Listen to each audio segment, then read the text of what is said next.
کاشانۂ بصیرت ایک ایسا یوٹیوب چینل جس پر ہر قسم کی دینی کتب بالخصوص محروم بصارت افراد کے لیے آڈیو اور ویڈیو فارمیٹ میں دستیاب ہیں اور بالعموم تمام مسلمان برادران و خواہران کے لیے دستیاب ہیں۔ اس لیے آپ سے گزارش ہے کہ بیل آئیکن کو پریس کر کے ہمارے اس چینل کو ضرور سبسکرائب کیجیے تاکہ آئندہ آنے والی ہر کتاب آپ کو بر وقت ملتی رہے۔ کاشانۂ بصیرت، کاشانۂ بصیرت، کاشانۂ بصیرت، کاشانۂ بصیرت۔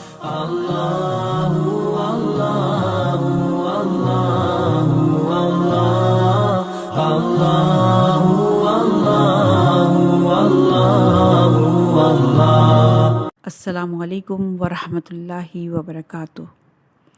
سامعین، آپ جو کتاب سماعت فرما رہے ہیں اس کا نام ہے کشکول، جلد نمبر 2۔ آج کی پہلی کہانی کا عنوان ہے حقیقی معالج۔ محدث نوری رقم طراز ہیں کہ یہ واقعہ شیخ عالم محمد باقر سلطان آبادی کے ساتھ پیش آیا۔ آپ انہی کی زبانی یہ واقعہ سنیں۔ جب میں اپنی مصروفیات کی وجہ سے شہر برجت آیا تو میری بائیں آنکھ میں شدید درد تھا۔ آشوب چشم کے ساتھ سفیدی آنے لگی۔ میں نے برجت میں کافی علاج معالجہ کرایا لیکن لا حاصل۔ پھر آنکھ کے علاج کے لیے میں سلطان آباد گیا اور متعدد ماہرین چشم کے پاس گیا اور ان سے علاج کرایا لیکن کہیں سے بھی صحت نہ ملی۔ کچھ ڈاکٹر نے تو مجھے لا علاج قرار دے دیا، جبکہ بعض ڈاکٹروں کا کہنا تھا کہ آپ کو مسلسل 6 ماہ تک علاج کرانا ہوگا، اس کے بعد بھی تھوڑا بہت افاقہ ہوگا۔ میری آنکھ پر ورم آ گیا۔ میری آنکھ کی سیاہی روز بروز کم ہونے لگی۔ درد کی وجہ سے مجھے نیند نہیں آتی تھی۔ بیماری کی شدت اور مایوسی میں ایک دوست میرے پاس آیا۔ اس نے کہا، میں سید الشہداء کی زیارت کے لیے کربلا جا رہا ہوں، سوچا کہ سفر سے پہلے آپ سے الوداع کر لوں۔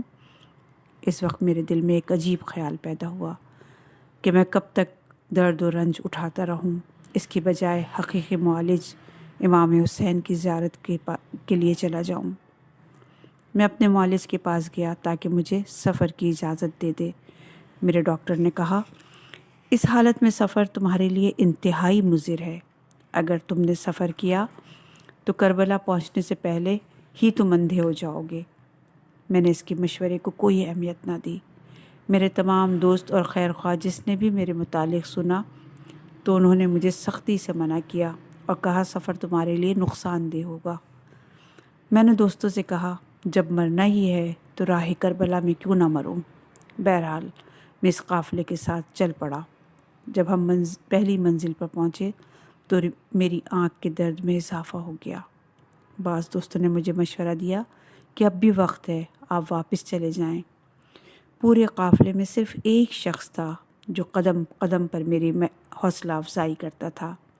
اس نے مجھ سے کہا، میں 9 سال تک دل کا مریض رہا، ہر جگہ سے علاج کرایا لیکن کوئی فائدہ نہ ہوا۔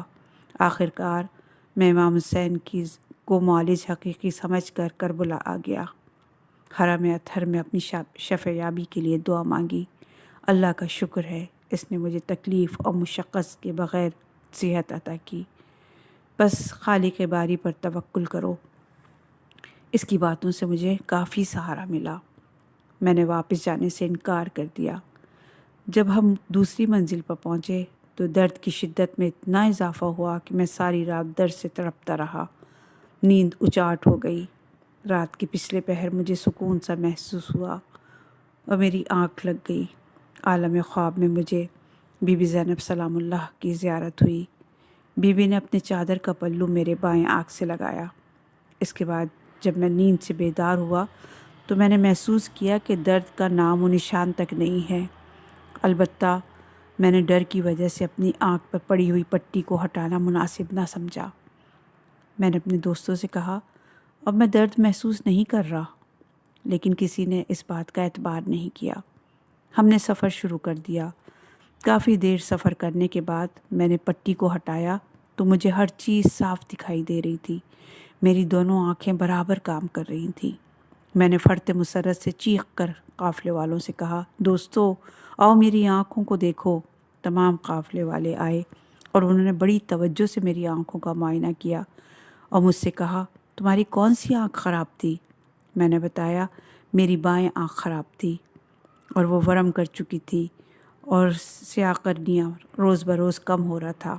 تمام ساتھیوں نے مجھ سے کہا، تمہیں مبارک ہو، اب تمہاری آنکھ بالکل تندرست ہے اور اس میں آشوب یا کسی دوسری بیماری کا کوئی نشان تک نہیں ہے۔ تمہیں خدا کا شکر ادا کرنا چاہیے جس نے اہل بیت اور امام حسین کی زیارت کی برکت سے تمہاری آنکھ کو شفا بخش دی۔ اگلی کہانی، جھوٹی قسم کھانے والے کا انجام۔ ایک ظاہر کربلا کا بیان ہے، میں ایک دن ابو الفضل عباس ابن امیر المومنین کے حرم میں بیٹھا تھا۔ اس وقت دوپہر کا وقت تھا، باہر سخت گرمی پڑ رہی تھی، اس لیے کوئی اکا دکا زائر ہی دکھائی دیتا تھا۔ اسی اثنا میں نے دیکھا 2 آدمی حرم اطہر میں داخل ہوئے، ایک بوڑھا تھا اور دوسرا جوان تھا۔ بوڑھے نے جوان سے کہا، اگر تو نے چوری نہیں کی تو ابو الفضل عباس کے نام کی قسم اٹھا۔ میں ان کے پاس گیا اور ان سے معاملہ دریافت کیا۔ بوڑھے نے کہا، اس نے میرے بٹوے سے 100 دینار نکالے ہیں اور اب یہ چوری تسلیم کرنے پر آمادہ نہیں۔ اس کے پاس 2 راستے ہیں، پہلا راستہ یہ ہے کہ میری رقم مجھے لوٹا دے اور دوسری راستہ یہ ہے کہ وہ ابو الفضل عباس کی قسم کھا کر کہے کہ اس نے چوری نہیں کی۔ میں نے جوان سے کہا، اگر تم نے چوری کی ہے تو اس کی رقم واپس کر دے، خبردار جھوٹی قسم نہ کھانا۔ جوان نے کہا، میں نے اس کی چوری نہیں کی، البتہ میں قسم کھانے پر تیار ہوں۔ پھر جوان نے کہا، میں قمر بنی ہاشم کے حق کی قسم کھا کر کہتا ہوں، میں نے اس شخص کی کوئی رقم نہیں اٹھائی۔ اس وقت ہم نے ایک گرجدار آواز سنی اور ہمیں یوں لگا جیسے کسی نے جوان کے منہ سے کسی ٹھوس چیز کو پوری قوت سے ٹکرایا ہے۔ نوجوان بے حس اور حرکت ہو کر گر پڑا۔ بوڑھا ادھر ادھر چلا گیا۔ مولا عباس کے خدام دوڑتے ہوئے آئے اور انہوں نے مردہ جوان کی لاش کو باہر نکال دیا۔ جی ہاں، ابو الفضل عباس کا غضب خدا کے غضب کا حصہ ہے۔ اگلی کہانی، ٹوٹی ہوئی ناک۔ نجف اشرف میں رہائش پذیر ایک عالم دین کا بیان ہے کہ میرے والدین اصفہان شہر میں رہتے تھے اور میں ان سے خط و کتابت کے ذریعے سے رابطہ رکھتا تھا۔ کافی عرصہ تک مجھے والدین کی طرف سے کوئی خط موصول نہ ہوا۔ اس دوران میں نے ایک رات خواب دیکھا کہ میری ماں مر چکی ہے اور رشتہ دار اس کی تزئین و تکفین کے انتظامات میں لگے ہوئے ہیں اور چند افراد میری ماں کو پیٹ رہے ہیں، جس سے میری ماں کی ناک کی ہڈی ٹوٹ گئی اور اس سے خون جاری ہے۔ عالم خواب میں آگے بڑھا اور مارنے والوں سے کہا، تم لوگ میری ماں کو کیوں مار رہے ہو؟ مارنے والوں نے کہا، وہ نماز کو اہمیت نہیں دیتی تھی اور اس نے ماہ رمضان کے روزے بھی نہیں رکھے تھے، اس لیے ہم اسے عذاب دے رہے ہیں۔ میں گھبرا کر نیند سے بیدار ہوا۔ کچھ عرصے بعد مجھے میری ماں کی فوت کی اطلاع ملی اور یہ بھی بتایا گیا کہ اس کے جنازے کو دفن کرنے کے لیے کربلا آ رہے ہیں۔ چند دنوں بعد میری ماں کا جنازہ کربلا پہنچا۔ میں نے نماز جنازہ کے بعد دفن کرنے سے پہلے تابوت کھول کر ماں کا چہرہ دیکھا تو مجھے اس کفن پر خون کے داغ دکھائی دیے اور میں نے غور سے دیکھا تو اس کی ناک کی ہڈی ٹوٹی ہوئی تھی۔ میں نے جنازہ لانے والوں سے اس کی وجہ پوچھی تو انہوں نے کہا، تیری ماں کی ناک کی ہڈی ٹوٹنے میں ہمارا کوئی قصور نہیں، ہم گدھوں پر بہت سے جنازے لے کر آ رہے تھے، راستے میں گدھے ایک دوسرے سے لڑ پڑے، اسی لڑائی کے دوران تیری ماں کا تابوت گدھے کی پشت سے گرا اور اس کی ناک کی ہڈی ٹوٹ گئی۔ جب میں نے جنازہ لانے والوں سے یہ بات سنی تو مجھے یقین ہو گیا میرا خواب سچا تھا اور میں نے یہ بھی جان لیا کہ عالم برزخ میں میری ماں کو عذاب دیا جا رہا ہے۔ میں حضرت عباس علمدار کے حرم اطہر میں گیا، دل کی گہرائیوں سے حضرت سے توسل پیدا کیا اور عرض کیا، آپ میری ماں کی شفاعت فرمائیں۔ میں آپ سے وعدہ کرتا ہوں میں اپنی والدہ کی نماز روزوں کی قضا کے لیے کوئی نہ کوئی اجیر مقرر کروں گا۔ اس توسل کو 2 ماہ گزر گئے۔ پھر 2 ماہ بعد میں نے خواب میں دیکھا کہ میری ماں کو عذاب دیا جا رہا ہے۔ میں نے عذاب دینے والوں سے کہا کیا قمر بن ہاشم نے ضمانت نہیں دی تھی؟ انہوں نے کہا جی ہاں، انہوں نے ضمانت دی تھی، لیکن تو نے اپنا وعدہ پورا نہ کیا۔ میں نیند سے بیدار ہوا اور میں نے ایک شخص کو اپنی والدہ کی نماز روزے کے لیے اجیر مقرر کیا۔ اگلی کہانی متکلمہ بالقرآن۔ بحر الانوار میں علامہ مجلسی نے قشیری کے زبان سے یہ واقعہ نقل کیا۔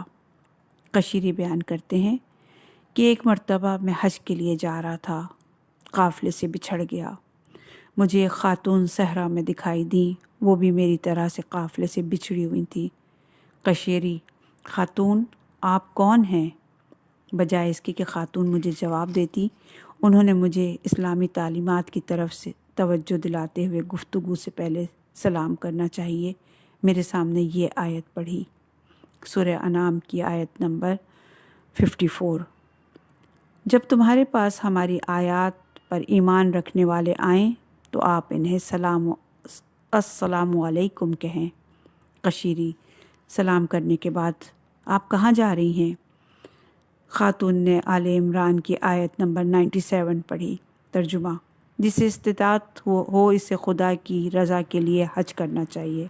چنانچہ میں سمجھ گیا کہ وہ حج کے لیے مکہ جا رہی ہیں۔ پھر میں نے پوچھا آپ کہاں سے آ رہی ہیں؟ سورہ فصلت کی آیت نمبر 44۔ ترجمہ: انہیں بہت دور سے بلایا جاتا ہے۔ چنانچہ میں سمجھ گیا کہ وہ بہت دور سے آ رہی ہیں۔ پھر میں نے پوچھا آپ کو سفر کرتے ہوئے کتنے دن ہوئے؟ سورہ قاف کی آیت نمبر 38۔ ہم نے آسمانوں اور زمین اور جو کچھ ان کے درمیان ہے اسے 6 دنوں میں پیدا کیا اور ہم کو کوئی تھکان نہیں ہوئی۔ مجھے پتہ چل گیا کہ ان کو سفر کرتے ہوئے 6 دن ہوئے۔ پوچھا کیا آپ کو اس وقت بھوک محسوس ہو رہی ہے؟ خاتون: سورہ انبیاء کی آیت نمبر 8۔ ہم نے ان کو ایسے اجسام دیے کہ وہ کھانا نہ کھاتے ہوں اور وہ ہمیشہ رہنے والے نہ تھے۔ اس آیت کو سننے سے میں سمجھ گیا کہ وہ بھوکی ہیں، تو میں نے ان کو کچھ کھانا کھلایا، اور جب بیوی نے کھانا کھا لیا تو میں نے کہا اب جلدی چلیں تاکہ قافلے سے مل جائیں، تو انہوں نے میری بات کے جواب میں یہ آیت پڑھی، سورہ بقرہ کی آیت نمبر 286۔ خدا کسی جاندار کو اس کی طاقت سے زیادہ تکلیف نہیں دیتا۔ میں سمجھ گیا کہ خاتون تھکی ہوئی ہیں، تیز چلنے کے قابل نہیں، اسی لیے میں نے انہیں کہا آپ میرے ساتھ میرے اونٹ پر سوار ہو جائیں تاکہ میں آپ کو قافلے تک پہنچا دوں۔ خاتون نے سورہ انبیاء کی آیت نمبر 22 پڑھی۔ اگر زمین اور آسمان کے خدا کے علاوہ اور معبود ہوتے تو زمین اور آسمان تباہ ہو جاتے، تو یہ لوگ جو اس کے بارے میں بیان کرتے ہیں وہ اس سے منزہ ہیں۔ اس آیت سے میں سمجھ گیا کہ نامحرم مرد اور عورت کو نہیں چاہیے کہ اونٹ پر ایک ساتھ سواری کریں۔ چنانچہ میں اترا اور خاتون سے کہا آپ سوار ہو جائیں۔ خاتون سوار ہوئیں تو انہوں نے دعائے سفر پڑھی، سورہ زخرف کی آیت نمبر 13 کی تلاوت کی۔ منزہ ہے وہ جس نے اس کو ہمارا مطیع کر دیا، حالانکہ ہم کو اس کی طاقت نہ تھی۔ ہم نے سفر کیا، آخرکار ہم قافلے سے مل گئے۔ میں نے خاتون سے پوچھا کیا اس قافلے میں آپ کا کوئی عزیز بھی ہے؟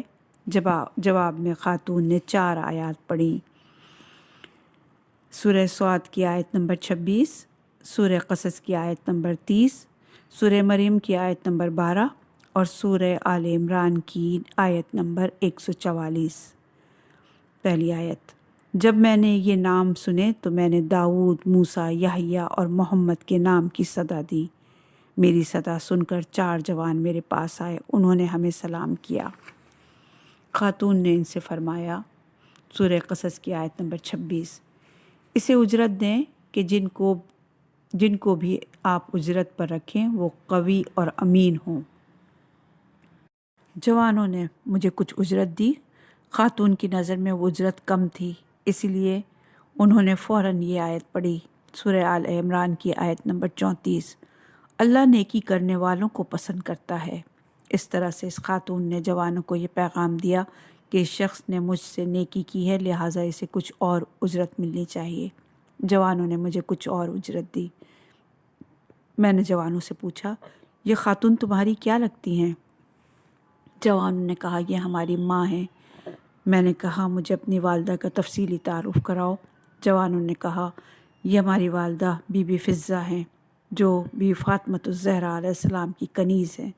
انہیں 20 سال ہوئے کہ یہ قرآن کے علاوہ اور کوئی گفتگو نہیں کرتی۔ یہ مقام و منزلت اہل بیت سے اتصال کا نتیجہ ہے۔ اس سے متصل ایک اور روایت بھی سن لیں۔ ایک شخص بیان کرتا ہے کہ میں نے سفر حج میں ایک خاتون کو دیکھا جو کہ کمزور ناقے پر سوار تھی اور وہ قافلے سے بچھڑ چکی تھی۔ راستے میں ناقہ کمزوری کی وجہ سے بیٹھ گیا۔ اس وقت اس نے اپنا سر آسمان کی طرف بلند کیا اور کہا پروردگار، میں اپنے گھر میں بیٹھی ہوئی تھی، تو نے مجھے میرے گھر سے نکالا تاکہ میں تیرے گھر تک پہنچوں، لیکن مجھے صحرا میں اکیلا چھوڑ دیا۔ خدایا، اگر کوئی شخص مجھ سے یہ سلوک کرتا تو اس کی شکایت میں تیرے پاس کرتی۔ اب بتا میں تیری شکایت کس سے کروں؟ راوی کا بیان ہے کہ اسی اثنا میں ایک شخص برق رفتار ناقہ پر پہنچا اور عورت کے پاس کھڑے ہو کر کہا کیا آپ کو سواری چاہیے؟ بی بی نے کہا ہاں۔ اس شخص نے کہا پھر سوار ہو جائے۔ بی بی اس پر سوار ہوئی۔ جیسے ہی بی بی ناقے پر سوار ہوئی تو ناقہ برق رفتاری کے ساتھ وہاں سے چل پڑا اور چند ہی لمحوں میں ہماری نگاہوں سے غائب ہو گیا۔ راستے میں وہ خاتون مجھے کہیں دکھائی نہ دی۔ جب میں مکہ پہنچا تو میں نے اس خاتون کو غلاف کعبہ تھامے ہوئے دیکھا۔ میں نے خاتون کو قسم دے کر کہا آپ بتائیں آپ کون ہیں؟ خاتون نے جواب دیا میں بی بی فاطمۃ الزہرا کی خادمہ فضہ کی نواسی ہوں۔ میرا نام شہرہ ہے اور میری والدہ کا نام مسکہ تھا۔ اگلی کہانی وفادار غلام۔ جون حضرت ابو ذر غفاری کے غلام تھے۔ وہ سیاہ فام اور بدصورت تھے لیکن پکے مومن اور پرہیزگار انسان تھے۔ حضرت ابو ذر کی مظلومانہ شہادت کے بعد انہوں نے خاندان عصمت سے تعلق قائم کر لیا تھا تاکہ اس طرح ثواب حاصل کریں۔ جب امام حسین علیہ السلام نے مکہ سے کربلا کی طرف روانگی اختیار کی تو جون بھی اس سفر میں آپ کے ہمراہ تھے۔ شب عاشور امام حسین علیہ السلام نے اپنے اصحاب کے سامنے خطبہ دیا اور فرمایا ان لوگوں کو صرف مجھ سے مطلب ہے، میں اپنی بیت کا کلاوہ تمہاری گردن سے ہٹا رہا ہوں۔ راحت کا پردہ حائل ہے، جسے جانا ہو وہ چلا جائے۔ سید الشہداء کی اس پیشکش کے باوجود آپ کے اصحاب باوفا نے واپس جانے سے انکار کر دیا اور انہوں نے اپنی جانیں قربان کرنے کا عزم ظاہر کیا۔ اس دوران امام علی مقام نے جون کو خصوصی طور پر مخاطب کیا، فرمایا خدا تم پر رحم کرے، تم ہمارے ہمراہ ہو، اب تمہیں جانے کی اجازت ہے، تم اپنے اہل و عیال کے پاس چلے جاؤ، اگر تم یہاں رہ رہے ہو تو تمہیں صدمات سہنا پڑیں گے۔ جون نے عرض کیا فرزند رسول، یہ کہاں کا انصاف ہے؟ خوشیوں کے لمحات میں تو میں آپ کے ساتھ رہا اور مشکل کے وقت آپ کا ساتھ چھوڑ دوں؟ خدا کی قسم میں جانتا ہوں میرے وجود سے دنیا کو گھن محسوس ہوتی ہے، میرا حسب لائق تعریف نہیں ہے، میری رنگت سیاہ ہے۔ میرے آقا، آپ مجھے جنت میں جانے سے مت روکیں جہاں میرے وجود سے خوشبو پیدا ہوگی اور میرا وجود محترم قرار پائے گا اور میری سیاہ رنگت سفیدی میں بدل جائے گی۔ جب امام علیہ السلام نے جون کا شوق شہادت دیکھا تو آپ نے انہیں جہاد میں شرکت کی اجازت دے دی۔ جون علیہ السلام میدان جہاد میں گئے اور انہوں نے 25 دشمنان اہل محمد کو قتل کیا اور وہ میدان جنگ میں کہتے تھے کہ محبت حسین میری جنت ہے، محبت حسین میری جنت ہے۔ 25 افراد کو قتل کرنے کے بعد جون شہید ہو گئے۔ جب امام جون کے جنازے کے پاس پہنچے تو آپ نے ان کے حق میں دعا کرتے ہوئے فرمایا پروردگار، اس کے چہرے کو سفید کر، اس کے جسم میں خوشبو پیدا کر اور اسے قیامت کے دن آل محمد اور صالحین کے ساتھ محشور فرما۔ امام محمد باقر علیہ السلام نے فرمایا واقعہ عاشورہ کے بعد لوگ شہداء کو دفن کرنے گئے تو 10 دن گزرنے کے بعد بھی لوگوں کو جون کی لاش سے مشک و عنبر کی خوشبو محسوس ہوتی تھی۔ اگلی کہانی بریر ہمدانی کا مباہلہ۔ حضرت بریر بن خزیر ہمدانی کوفے کے مشہور قاری قرآن تھے۔ وہ اتنے بڑے قاری تھے کہ لوگ انہیں سید القراء کے نام سے یاد کرتے تھے۔ آپ تفسیر قرآن کے بڑے ماہر تھے اور مسجد کوفہ میں قرآن مجید پڑھایا کرتے تھے۔ حضرت بریر کو امیر المومنین کی صحبت کا شرف بھی حاصل تھا۔ آپ شب زندہ دار تھے۔ آپ کے متعلق مشہور تھا کہ آپ فجر کی نماز عشاء کے وضو سے پڑھا کرتے تھے۔ جب حضرت بریر نے سنا کہ امام حسین کوفے کی طرف جا رہے ہیں تو انہوں نے اپنا ساز و سامان جمع کیا اور امام حسین کے قافلے میں شریک ہو گئے اور آپ کے ساتھ کربلا میں وارد ہوئے۔ روز عاشور جب خیام حسین سے آتش کی صدائیں آ رہی تھیں تو حضرت بریر امام حسین کی خدمت میں حاضر ہوئے اور عرض کیا، اگر آپ اجازت دیں تو میں ابن سعد کے پاس جاؤں اور اصحاب اور بچوں کے لیے پانی لے آؤں۔ امام کی طرف سے اجازت ملی۔ بریر ہمدانی ابن سعد کے خیمے کے دروازے پر گئے اور دربان سے کہا، ابن سعد سے کہہ دو بریر ہمدانی ایک اہم کام کے لیے آیا ہے۔ ابن سعد نے انہیں اسی وقت اندر بلایا۔ بریر خیمے میں داخل ہوئے اور سلام دعا کے بعد خیمے میں جا کر بیٹھ گئے۔ ابن سعد نے کہا، بریر تم نے سلام نہیں کیا، کیا تم ہمیں مسلمان نہیں سمجھتے؟ حضرت بریر نے کہا، اگر تو مسلمان ہے اور خدا اور اس کے رسول کا اطاعت گزار ہے تو تو نے اولاد رسول پر پانی کیوں بند کر دیا ہے، جبکہ فرات کے پانی سے تو جانور بھی استفادہ کر رہے ہیں۔ ابن سعد نے چند لمحات تک سر جھکائے رکھا، پھر اس نے سر اٹھایا اور کہا، ان لوگوں نے مجھ سے رے کی حکومت کا وعدہ کیا ہے اور میں رے کی حکمرانی سے صرف نظر نہیں کر سکتا۔ یہ سن کر بریر وہاں سے اٹھے اور امام حسین کی خدمت میں آئے اور عرض کیا، مولا ابن سعد کو رے کی حکومت کی خواہش ہے، وہ پانی دینے پر آمادہ نہیں۔ پھر بریر میدان جنگ میں آئے۔ ان کے مقابلے پر ایک دشمن آل محمد آیا جس کا نام یزید بن معقل تھا۔ اس نے بریر سے کہا، بریر تم قاری قرآن ہو، تم نے حسین کا ساتھ کیوں دیا؟ مجھے تمہاری وہ بات بھی یاد ہے جو تم ہمیشہ کہا کرتے تھے کہ معاویہ باطل پر تھا اور علی حق پر تھے۔ بریر نے کہا، میں نے تو پوری زندگی یہی کہا کہ حق علی اور اولاد علی کے ساتھ ہے، معاویہ اور اس کی اولاد باطل پر ہے۔ اگر تجھے اس حقیقت سے انکار ہے تو پھر آؤ مجھ سے مباہلہ کر لو، ہم میں سے جو جھوٹا ہو وہ حق والے کے ہاتھ سے قتل ہو۔ یزید بن معقل نے کہا، یہ مباہلہ مجھے قبول ہے۔ حضرت بریر نے دونوں ہاتھ آسمان کی طرف بلند کیے اور کہا، خدایا اگر میرا حریف سچا ہے تو میری موت اس کے ہاتھ پر قرار دے، اور اگر یہ جھوٹا ہے تو اسے میرے ہاتھوں قتل کر۔ اس کے بعد دونوں میں مقابلہ شروع ہوا۔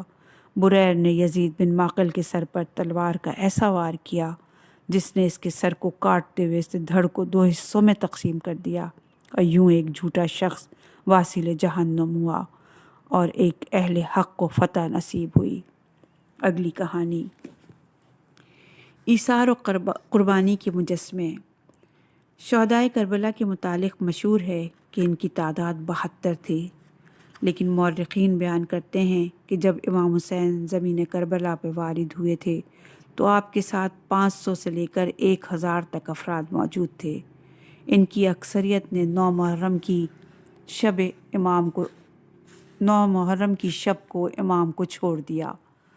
بی بی سکینہ بنت الحسین بیان کرتی ہیں کہ اس رات میرے والد ماجد نے سب لوگوں کے سامنے خطبہ دیا اور فرمایا، کل یعنی 10 محرم کو میرے ساتھ تمام ساتھی مارے جائیں گے، لہٰذا میں چراغ بجھا رہا ہوں، جسے جانا ہو وہ چلا جائے۔ پھر جب چراغ روشن ہوا تو میں نے دیکھا لوگ 10-10 اور 5-5 کی ٹولیوں میں میرے والد کو چھوڑ کر جا رہے تھے۔ آخر میں بہت قلیل تعداد رہ گئی۔ شہدائے کربلا میں 17 شہداء کا تعلق سید الشہداء علیہ السلام کے اپنے خاندان میں سے تھا۔ ان میں آپ کے بھائی، بھتیجے اور آپ کی اولاد شامل تھی۔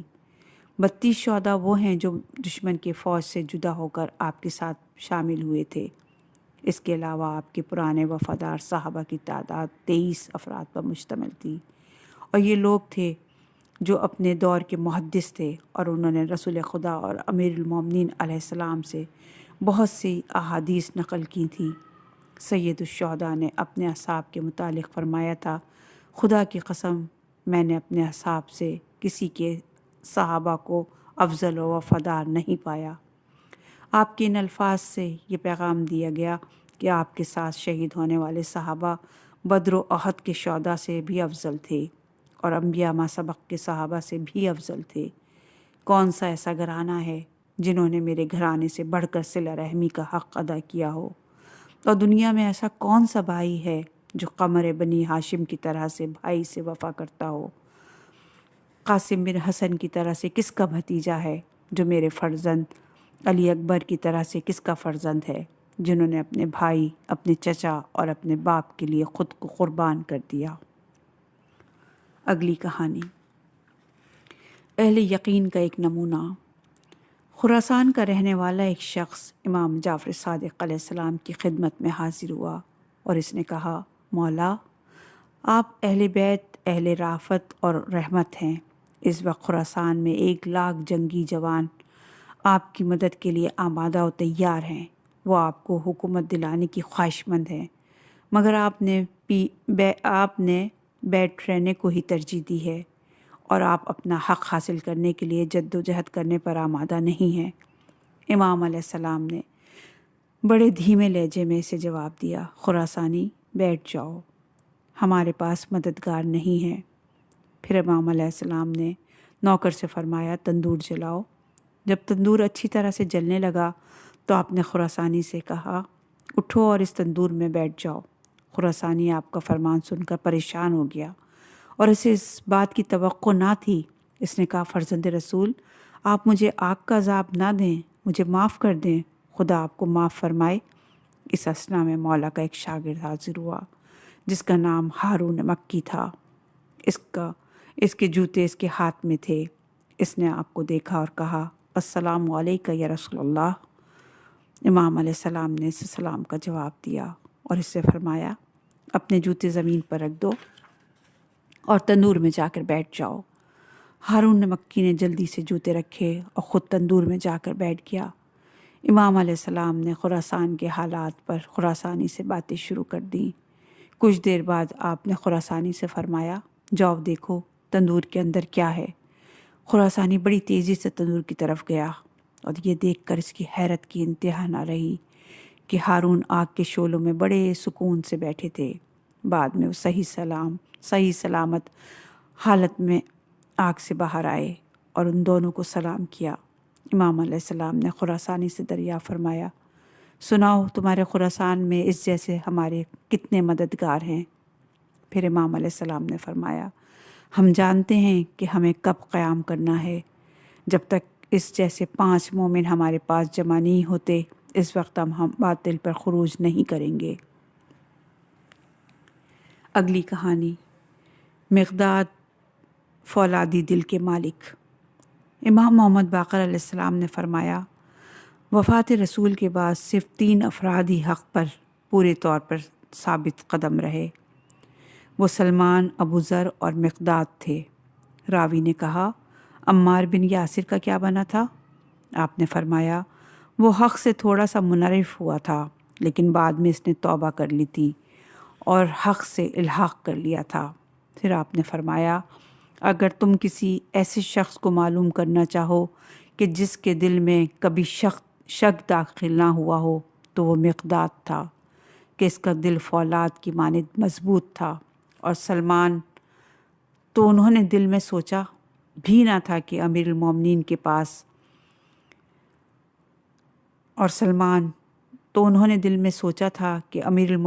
پاس اسم اعظم ہے۔ اس کے باوجود آپ اپنے دشمنوں کے خلاف بددعا کر کے انہیں ہلاک کیوں نہیں کر دیتے؟ اگلی کہانی عمار کوفی کی تواضع۔ عمار کوفی امام جعفر صادق علیہ السلام کے عظیم القدر شاگردوں میں سے تھے۔ وہ کوفے میں رہائش پذیر تھے۔ کسی مقدمے کے سلسلے میں انہیں قاضی کے پاس جانا پڑا۔ جب انہوں نے اپنی گواہی ریکارڈ کرائی تو قاضی نے ان سے کہا تمہاری گواہی ناقابل قبول ہے کیونکہ تم شیعہ ہو۔ جب عمار نے یہ سنا تو ان کی آنکھیں ابر بہار کی طرح برسنے لگیں۔ قاضی عمار کو جانتا تھا اور اسے یہ بھی علم تھا کہ وہ عالم و زاہد ہے۔ جب اس نے عمار کو یوں بے ساختہ روتے ہوئے دیکھا تو متاثر ہوا اور اس نے عمار سے کہا اگر میری بات سے تمہیں کوئی تکلیف پہنچی ہے تو تم شیعہ سے بیزاری کا اعلان کر دو، پھر میں تمہاری گواہی قبول کروں گا۔ عمار نے کہا میں اپنے اور تیرے لیے رو رہا ہوں۔ میں اپنے لیے تو اس لیے رو رہا ہوں کہ تو نے مجھے ایک عظیم مقام کی طرف سونپا ہے، جبکہ میں اپنے آپ کو اس منزلت کا مستحق نہیں سمجھتا۔ تو نے مجھے رافضی کہا ہے، لیکن میں رافضی نہیں ہوں، کیونکہ رافضی وہ ہوتا ہے جو باطل کو چھوڑ کر حق کی پیروری کرے، جبکہ مجھ میں یہ عظیم وصف موجود نہیں ہے۔ تو نے مجھے شیعہ کہا ہے، جبکہ شیعہ نے علی تو بہت بڑے مقام کے ہوتے ہیں اور میں تو اس سے بہت دور ہوں۔ میں تیرے حال پر اس لیے روتا ہوں کہ تو ان عظیم و برتر مناصب کا مذاق اڑا رہا ہے۔ جب امام جعفر صادق علیہ السلام کو عمار کی گفتگو کا پتہ چلا تو آپ نے فرمایا عمار کی تواضع اور اس گفتگو کی وجہ سے اللہ نے اس کے گناہ معاف کر دیے ہیں۔ اگر اس کے گناہ آسمانوں اور زمین سے بھی زیادہ ہوتے تو بھی اللہ اس گفتگو کی وجہ سے انہیں نہ صرف معاف کر دیتا بلکہ اس کی نیکیوں میں 1000 گنا اضافہ فرماتا۔ اگلی کہانی 3 کامل الایمان افراد۔ حمران بن عین کا تعلق امام محمد باقر علیہ السلام کے عظیم القدر شاگردوں میں سے تھا۔ ایک دن اس نے امام علیہ السلام سے عرض کیا میری جان آپ پر قربان، ہم شیعہ اتنی قلیل تعداد میں ہیں کہ اگر ایک بکرا ذبح کر کے پکایا جائے تو وہ ہم سب کے لیے کافی ہو جائے گا۔ امام علیہ السلام نے فرمایا یہ ایک عجیب بات ہے، لیکن میں تجھے اس سے بھی زیادہ عجیب بات سناتا ہوں۔ وفات رسول کے بعد سلمان، ابو ذر اور مقداد کے علاوہ باقی لوگ جادہ حق پر پورے طور پر قائم نہ رہ سکے تھے۔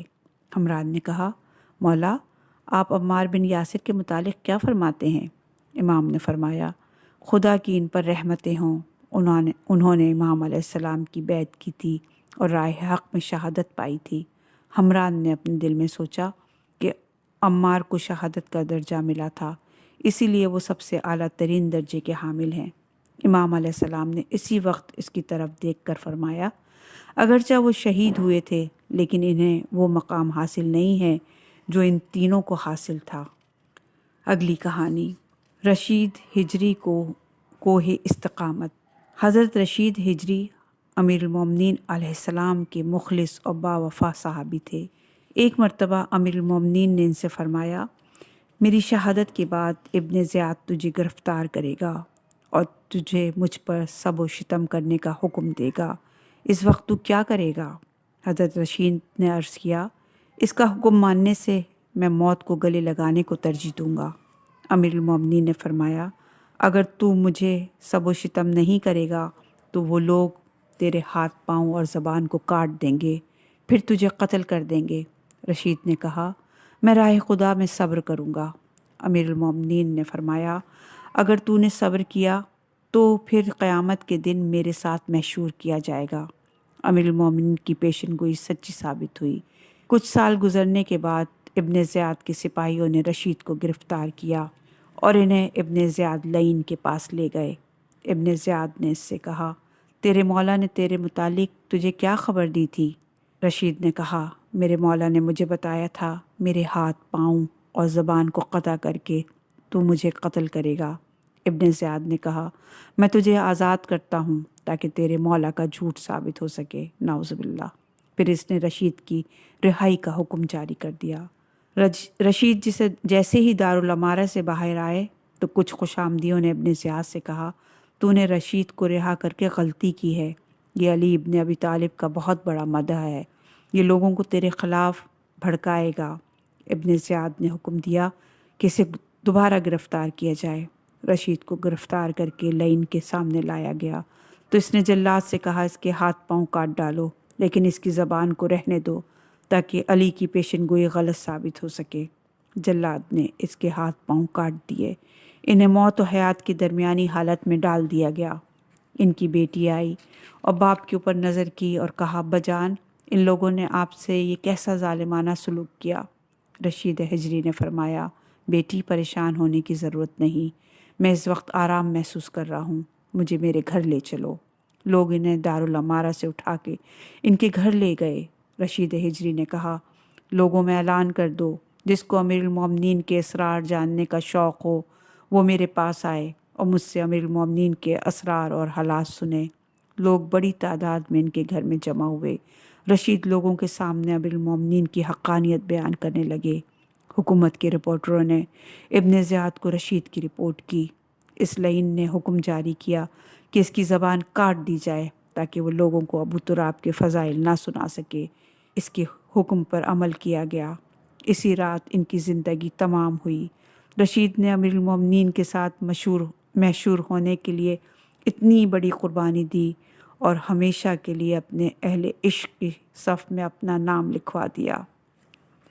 اگلی کہانی، حضرت حر کا تازہ جسم۔ ایران کا بادشاہ اسماعیل صفوی کربلا گیا تو اس نے حکم دیا کہ روضہ سید الشہداء کی اثر نو تعمیر اور آرائش کی جائے۔ پھر اس نے حضرت حر شہید کا روضہ بھی بنانے کا حکم دیا۔ حضرت حر کی قبر کو کربلا سے 6 کلومیٹر کے فاصلے پر واقع ہے، اور یہ اس وجہ سے تھا کہ حضرت حر کی شہادت کے بعد ان کے قبیلے کے افراد آئے تھے اور انہوں نے ان کی لاش اٹھا کر موجودہ جگہ پر دفن کیا تھا، جو کہ 6 کلومیٹر دور ہے۔ جب اسماعیل صفوی نے حضرت حر کے روضے بنانے کا حکم دیا تو کچھ لوگوں نے کہا، حر ابتدا میں امام حسین کے دشمن تھے، اس لیے ان کا روضہ نہ تعمیر کیا جائے۔ اس کے برعکس زیادہ لوگوں کا خیال یہ تھا کہ حضرت حر نے توبہ کر لی تھی اور امام کی نصرت میں جنگ کرتے ہوئے شہید ہوئے تھے، لہٰذا وہ امام کے صحابہ میں معتبر قرار پائے ہیں۔ شاہ اسماعیل صفوی نے کہا، میں خود اس بات کا تجربہ کروں گا اور اس مشکل کو حل کروں گا۔ شاہ اسماعیل حضرت حر کی قبر پہ گیا اور اس نے حکم دیا کہ ان کی قبر کو کھودا جائے۔ قبر کھودی گئی یہاں تک کہ حضرت حر کا جسم مبارک نمودار ہوا۔ شاہ اسماعیل یہ دیکھ کر حیران رہ گیا کہ 1000 برس گزرنے کے بعد بھی شہید کا جسم تر و تازہ حالت میں تھا۔ حضرت حر کے سر پر ایک رومال بندھا ہوا تھا، اسے ہٹایا گیا۔ یہ رومال امام حسین نے اپنے ہاتھ سے اس وقت باندھا تھا جب ان کے سر سے خون بہہ رہا تھا۔ شاہ اسماعیل صفوی نے کہا، یہ رومال بڑا مقدس ہے کیونکہ یہ امام علیہ السلام کا رومال ہے۔ میں یہ رومال اپنے پاس بطور تبرک رکھنا چاہتا ہوں اور مرنے کے بعد اسے اپنے کفن میں رکھواؤں گا۔ اس کے بعد شاہ اسماعیل نے رومال کھولا۔ جیسے ہی رومال کھلا تو حضرت حر کے سر سے خون بہنے لگا اور پوری قبر خون سے بھر گئی۔ لوگوں نے خون روکنے کی بڑی کوشش کی لیکن خون کسی طرح سے بھی رکنے میں نہ آیا۔ شاہ اسماعیل نے کہا، کوئی بات نہیں، اس رومال کی جگہ تم میرا رومال باندھ دو۔ لوگوں نے شاہ اسماعیل صفوی کا رومال باندھا لیکن حضرت حر کا خون اب پھر بھی جاری تھا، نہیں رک رہا تھا۔ وہاں پر موجود افراد نے شاہ اسماعیل سے کہا، آپ حر کے سر پر امام حسین کا عطا کردہ رومال باندھیں کیونکہ یہ رومال حضرت حر کے لیے امام کی طرف سے تاج کرامت ہے جو امام نے اس کے سر پر سجایا ہے۔ حضرت حر یہ تاج پہن کر صحرائے محشر میں آئیں گے۔ شاہ اسماعیل نے وہ رومال واپس کیا اور لوگوں نے وہ رومال دوبارہ باندھا تو حضرت حر کا خون رک گیا۔ شاہ اسماعیل نے یہ معجزہ دیکھ کر حکم دیا کہ حضرت حر کا حرم اور قبہ تعمیر کیا جائے گا۔ اگلی کہانی، آل علی سے لڑائی کا انجام۔ ایران کے شہر کاشان میں ایک شخص دکانداروں سے انکم ٹیکس لینے کا افسر مقرر ہوا۔ اس نے انکم ٹیکس بڑھانے کے لیے یہ حکم جاری کیا کہ سامان کی خرید و فروخت صرف دکان کے اندر ہی کی جائے گی، دکانوں سے باہر یا چلتے پھرتے کوئی شخص کوئی سودا نہیں بیچے گا۔ اتفاق سے ایک غریب سید کے پاس 3 کلو گوند تھا، وہ اسے فروخت کرنے کے لیے شہر کاشان میں آیا۔ جب انکم ٹیکس کے آفیسر نے اس کے متعلق پتہ چلا تو اس نے حکم دیا کہ اسے گرفتار کر کے اس کے سامنے لایا جائے۔ سپاہی بیچارہ سید کو پکڑ کر اس افسر کے پاس لے گیا۔ اس نے اسے گالیاں دی اور منہ پر تھپڑ مارے، پھر اسے دھتکار دیا۔ سید بیچارہ روتا ہوا چلا اور اس نے کہا، میرے دادا اس گستاخی کی تجھ سے ضرور سزا لیں گے۔ ظالم افسر نے سید کے جملے سن لیے۔ سپاہیوں سے کہا اسے پکڑ کر میرے سامنے لاؤ۔ سپاہیوں نے سید کو دوبارہ پکڑا اور اس کے سامنے پیش کیا۔ اب اس نے سید پر اور زیادہ تشدد کیا اور کہا اپنے دادا سے جا کر کہہ دو وہ میرے بازو کو اپنی جگہ سے ہٹا دے۔ سید بیچارہ روتا ہوا چلا گیا۔ دوسرے دن وہ ظالم بیمار ہوا۔ شام کے وقت اسے بازو میں درد محسوس ہوا۔ دوسرے دن اس کے بازوؤں پر ورم آ گیا۔ جب چوتھا دن ہوا تو ڈاکٹروں نے اس کے بازو کا گوشت کاٹ لیا اور گوشت کٹنے کے بعد اس کی ہڈی ظاہر ہو گئی اور 7ویں دن وہ ظالم مر گیا۔ اگلی کہانی، درود شریف کا فائدہ۔ چند زائرین بیت اللہ نے بیان کیا ہم حج پر گئے تو ہم نے ایک شخص کو دیکھا جو صفا اور مروہ، عرفات اور منی میں دوران طواف دعاؤں کی جگہ ہر وقت رسول خدا صلی اللہ علیہ وآلہ وسلم اور آپ کی آل پاک پر درود بھیجتا رہا۔ ہم نے اس سے کہا ہم نے سوائے رسول اللہ صلی اللہ علیہ وآلہ وسلم پر درود کے علاوہ تم سے کچھ نہ سنا، آخر اس کی کیا وجہ ہے؟ جبکہ یہ دن وہ ہیں کہ انسان کو چاہیے کہ وہ تسرع زاری کرے اور اللہ سے مدد چاہے۔ اس شخص نے کہا چند سال قبل میں اپنے بوڑھے والد کو لے کر حج کے لیے روانہ ہوا۔ راستے میں میرے والد بیمار ہو گئے اور ابھی آدھا راستہ باقی تھا کہ ان پر نزع کا عالم طاری ہو گیا۔ میں نے دیکھا میرے والد کا چہرہ کوئلے کی طرح سیاہ ہو گیا اور میں نے ان کے چہرے پر عذاب کی علامت دیکھی۔ اس وقت میرے والد چیخ کر کہہ رہے تھے ہائے میں جل گیا، ہائے میں جل گیا۔ میں نے باپ کی یہ حالت دیکھی تو سخت پریشان ہوا۔ میں نے خدا کے حضور التجا کی، پروردگار اگر میرا باپ اس حالت میں مر گیا تو لوگ ساری زندگی مجھے طعنے دیں گے۔ اس حالت میں ابھی چند ہی لمحات گزرے تھے کہ میرے والد کی رنگت آہستہ آہستہ تبدیل ہونے لگی۔ کچھ دیر بعد ان کا چہرہ دمکنے لگا اور وہ پرسکون ہو کر تبسم کرنے لگے۔ میں نے والد کی تزیین و تکفین کی، ان کی نماز جنازہ پڑھی اور دفن کیا۔ پھر میں نے رب العالمین سے التجا کی، پروردگار میرے والد کی حالت میں یہ تبدیلی کس طرح آئی؟ اس کے سبب سے مجھے بھی آگاہ فرما۔ اس رات میں نے خواب میں اپنے والد کو دیکھا۔ انہیں ہر طرح کی نعمات میسر تھیں اور وہ بہت ہی خوش تھے۔ میں نے ان سے احوال پوچھا تو انہوں نے کہا تو نے دنیا میں میرے اعمال دیکھے تھے، میں نے زندگی میں بہت زیادہ غلطیاں کی تھیں جن کی وجہ سے میں عذاب کا مستحق بن چکا تھا۔ یہی وجہ ہے کہ نزع کی حالت میں مجھ پر عذاب کے آثار طاری ہوئے۔ پھر چند لمحات بعد رسول خدا صلی اللہ علیہ وآلہ وسلم کی طرف سے مجھے یہ ندا سنائی دی، تو نے زندگی میں ہم پر زیادہ صلوات پڑھی تھی، آج ہم تجھے اس کا بدلہ دیں گے۔ اس کے بعد میرا چہرہ سفید ہو گیا اور مجھ سے عذاب دور ہو گیا۔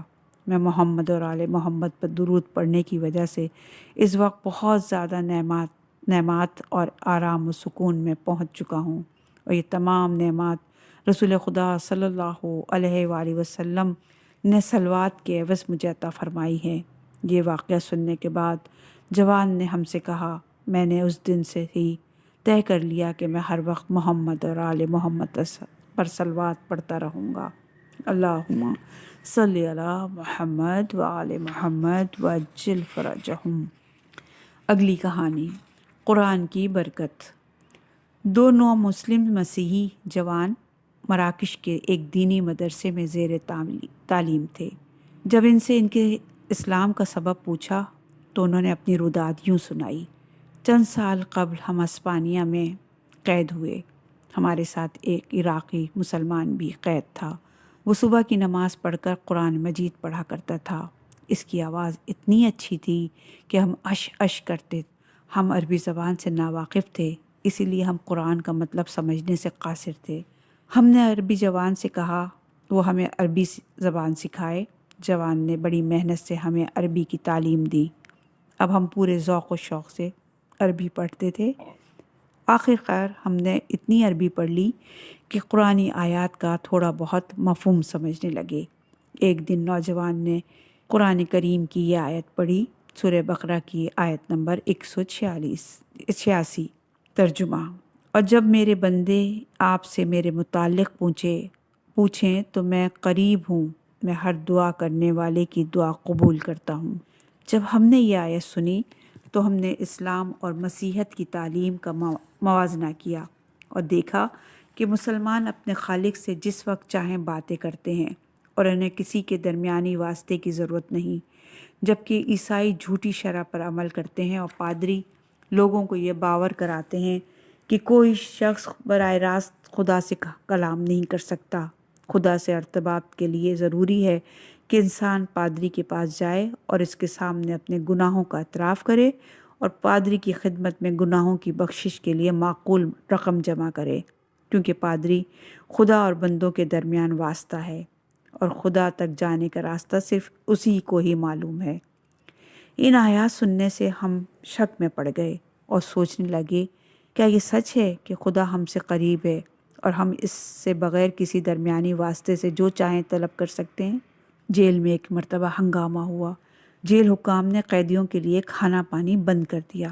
جب ہم دونوں دوست بھوک پیاس سے بےتاب ہوئے تو ہم نے سوچا کہ یہاں ہماری مدد کرنے والا کوئی نہیں ہے۔ جب ہم موت کی سرحد پر پہنچے تو ہمیں اچانک قرآن کی آیت یاد آئی۔ اس وقت ہم نے خدا کو براہ راست مخاطب کر کے عرض کیا، خدایا، اگر یہ آیات تیری ہی نازل کردہ ہیں اور محمد مصطفیٰ صلی اللہ علیہ وآلہ وسلم تیرے سچے نبی ہیں تو پھر ہماری مدد فرما، کیونکہ پیاس سے ہم مرنے ہی والے ہیں۔ جیسے ہی ہماری زبان سے یہ الفاظ نکلے تو ہماری کمرے کی دیوار اچانک پھٹ گئی اور پانی کی ایک نہر جاری ہوئی۔ ہم نے جی بھر کر پانی پیا اور اسی وقت صدق دل سے ہم نے اسلام قبول کر لیا۔ سبحان اللہ۔ اگلی کہانی، ذکر الہی کی فضیلت۔ عبداللہ بن یحییٰ امیر المومنین کے ایک شیعہ تھے۔ ایک دن وہ امیر المومنین کی زیارت کے لیے آئے۔ امیر المومنین علیہ السلام کرسی پر تشریف فرما تھے۔ حضرت کے پاس اگلی کرسی خالی رکھی تھی۔ امیر المومنین نے عبداللہ سے کہا، تم اس کرسی پر بیٹھ جاؤ۔ عبداللہ کرسی پر بیٹھنے لگا کہ کرسی پھسلی اور عبداللہ اپنا توازن برقرار نہ رکھ سکا اور زمین پر گرا۔ گرنے سے سر پر چوٹ آئی اور خون بہنے لگا۔ امیر المومنین علیہ السلام نے اس کے لیے پانی منگوایا۔ عبداللہ نے اپنے زخم کو دھو کر صاف کیا۔ امیر المومنین نے اسے اپنے قریب بلایا اور آپ نے اس کے زخم کی جگہ پر اپنا ہاتھ رکھا اور وہاں لعاب دہن لگایا۔ آپ کے لعاب دہن کے اثر سے عبداللہ کا سر بالکل ٹھیک ہو گیا اور زخم کا نشان تک باقی نہ رہا۔ امیر المومنین علیہ السلام نے اس سے فرمایا، عبداللہ، اس خدا کا شکر ادا کرو جو ہمارے شیعوں کے گناہوں کو اس طرح کی تکلیف سے دنیا میں ہی مٹا دیتا ہے تاکہ اس کی عبادت خالص رہے۔ عبداللہ نے عرض کیا، امیر المومنین، اس وقت مجھ سے کون سی غلطی سرزد ہوئی تھی جس کی وجہ سے مجھے زمین پر گرنا پڑا؟ آپ مجھے میری غلطی سے آگاہ کریں تاکہ میں آئندہ اس طرح کی غلطی کا اعادہ نہ کروں۔ امیر المومنین نے فرمایا، تو نے غلطی یہ کی کہ جب تو کرسی پر بیٹھنے لگا تو نے بسم اللہ الرحمن الرحیم نہیں پڑھی، اسی لیے تجھے یہ تکلیف سہنا پڑی۔ عبداللہ، تمہیں معلوم ہونا چاہیے نبی اکرم صلی اللہ علیہ وآلہ وسلم کا فرمان ہے، جس عمل میں بسم اللہ الرحمن الرحیم نہ پڑھی جائے تو اس کام کا انجام اچھا نہ ہوگا۔ سامعین، کشکول جلد نمبر 2 کی یہ آخری کہانی آپ نے سماعت فرمائی۔ ہم خدا اور آل محمد کے بہت شکر گزار ہیں کہ ہمیں یہ توفیق عطا ہوئی۔ انشاءاللہ آگے بھی پروردگار ہمیں توفیق عنایت فرمائیں گے اور ہم کسی نئی کتاب کو آپ کی سماعتوں کی نظر کریں گے انشاءاللہ۔ امام زمانہ ہماری اس ادنیٰ سی کوشش کو قبول کریں۔ طالب دعا طاہر عباس۔